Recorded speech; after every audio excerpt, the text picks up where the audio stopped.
মহাপুরুষায় শিবানন্দায়, মহাপুরুষায় শিবানন্দায়, মহাপুরুষায় শিবানন্দায়। বাবার লীলা অমৃত কথা যতই বলবো শেষ তো হবে না। বাবার অদ্ভুত লীলা, অনেক লীলা আমাদের ওপর বাবা আছে। তার মধ্যেও বাবার আশীর্বাদ ধন্য আমরা। তার মধ্যে আমার সাথে যে লীলা ঘটেছে সেগুলো একটু আমি চেষ্টা করছি বলার।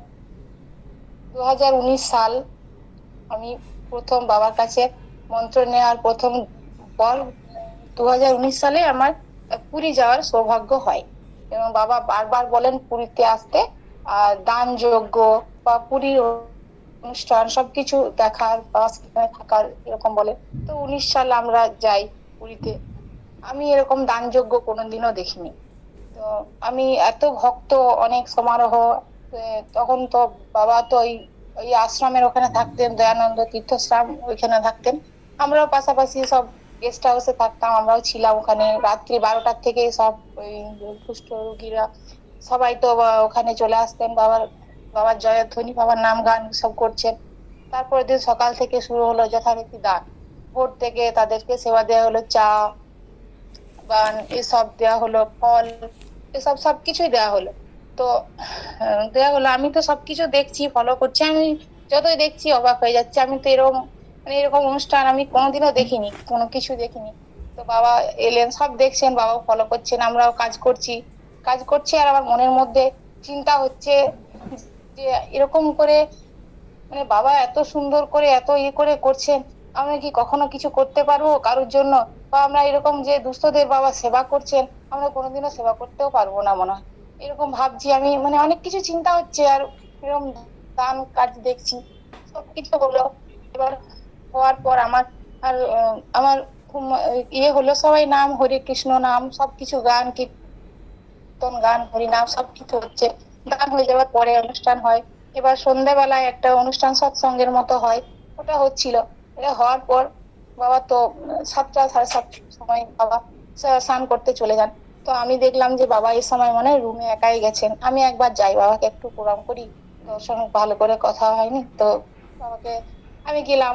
বাবা তখন ওই রুমের মধ্যে, আশ্রমের রুমের মধ্যে একাই ছিলেন, নিচের তলার রুম ছিল আর একাই ছিলেন। আর আমি আর বাবাকে বললাম বাবা আসবো? বাবা বললেন হ্যাঁ এসো। আমি গিয়ে বাবাকে প্রণাম জানালাম।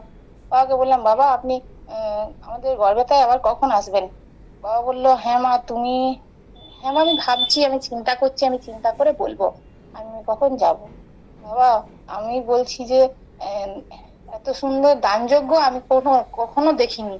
আপনার অশেষ কৃপা, ওই জন্য আমি এটা দর্শন করতে পারলাম, দেখতে পারলাম, ও সবাই সবাই দেখতে পারলাম। আমরা কি এরকম কোনোদিনও কিছু করতে পারবো আমাদের ওখানে গড়বেতায়? বাবা আমাকে অদ্ভুত ভাবে একটা কথা বললেন। বাবা বললেন আমি তো দেখছি তুমি সর্বক্ষণ ওই চিন্তাই করছো মনে মনে।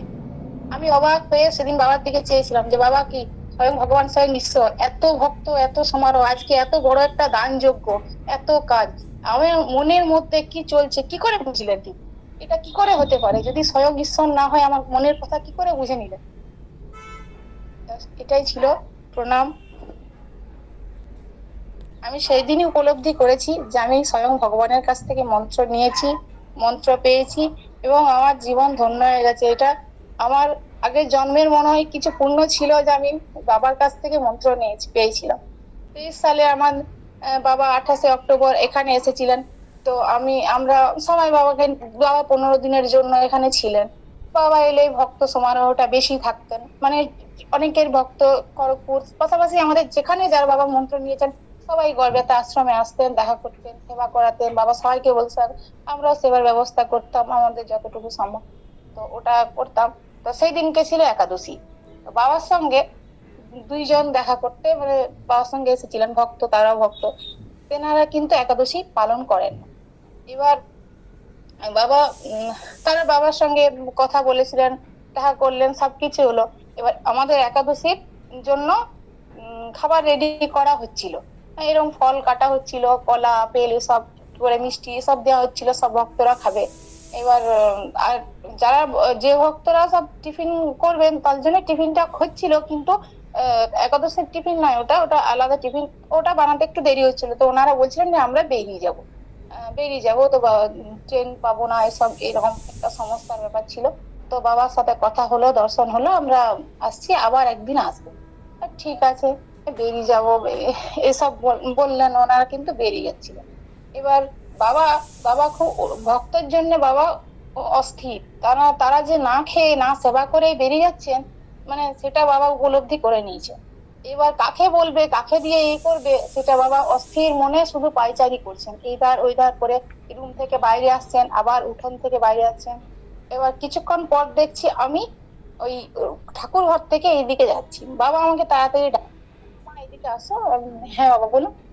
দুইজন ভক্ত এসেছে, সেই ভক্তরা কিন্তু না সেবা করেই বেরিয়েছে, তুমি যাও তাদেরকে গিয়ে তাড়াতাড়ি ডেকে নিয়ে এসে তাদেরকে সেবা দাও। আমি বলছি হ্যাঁ বাবা আমি যাচ্ছি, কিন্তু আমি তো জানি না যে কোন ভক্ত।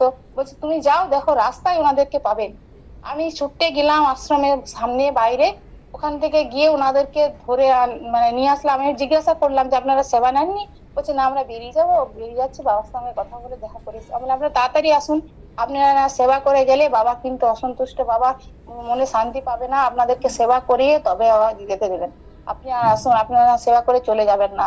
তারপর ওরা আসতে চাইনি, আমি আবার নিয়ে আসলাম, বাবার কথা বলে আবার নিয়ে আসলাম। তারপর ওনাদেরকে সেবা দিলাম, বাবার সামনে বসিয়ে ওনাদেরকে সেবা দিলাম। বাবা বলে হ্যাঁ সেবা দাও, ওনাদেরকে সেবা দাও। বাবা এত ভক্তের মধ্যে যে দুইজন যে না খেয়ে না সেবা করে বেরিয়ে যাচ্ছেন, অভুক্ত অবস্থায় যাচ্ছেন, ঠিক বাবা উপলব্ধি করে নিয়েছেন, ঠিক বুঝতে পেরে গেছেন যে আমার ভক্তরা না সেবা করেই চলে যাচ্ছেন এখান থেকে।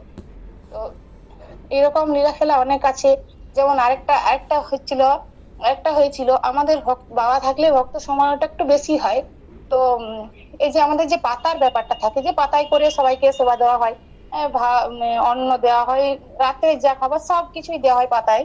তো অনেক ভক্ত থাকে, তো পাতা বাবা বললেন আমাকে ডেকে, মা তুমি তোমার স্বামীকে একবার ডাকো। আমার স্বামীকে আমি আবার ডাকলাম। হ্যাঁ, উনি গেলেন। বাবা বললেন তুমি তোমার কতগুলো পাতা আছে? বললেন আমার, উনি যত পাতা ছিল বললো আমার এতটা পাতা আছে। বলছে ওই পাতায় কিন্তু তোমার অকুলান হবে, কম পড়বে, বাবা তুমি আরো পাতার অর্ডার দাও। তো বাবা বললো, তো উনি বললেন ঠিক আছে, আমার ওই যাকে পাতা যার কাছ থেকে নিচ্ছি ওনাকে বলা আছে আরো রেডি করার জন্য। ঠিক আছে। তারপর বাবা জানতে চাইলেন যে কতটা পাতা আছে। তো বাবা বললো, যথারীতি বলা হলো যে এতটা পাতা আছে। বাবা বললো ওই পাতাটা আজ আর কাল এই 2 দিনের মধ্যে হয়ে যাবে, আর এই 2 দিন খুব বেশি ভক্ত সমারোহ হবে, তুমি আরো পাতা মেন অনুষ্ঠানের জন্য আরো পাতা রেডি করো। তো আরো পাতা ভাগ্যিস মানে বাবা বলে দিলেন বলেই আমাদের পাতাটা রেডি করা হলো। মানে ভবিষ্যতের এইসব মানে জানতে পারে, এই যে জিনিসগুলো জানতে পেরে যাচ্ছে, বুঝতে পেরে যাচ্ছেন বাবা আগে থেকে আমাদেরকে রেডি করতে বলছেন, যাতে আমরা তাও এত কাজ করছি অসুবিধাতে না পড়ি। এই যে ভগবান ছাড়া আর কি, ভগবান ছাড়া তো কিচ্ছু নয়। প্রণাম দাদা, প্রণাম।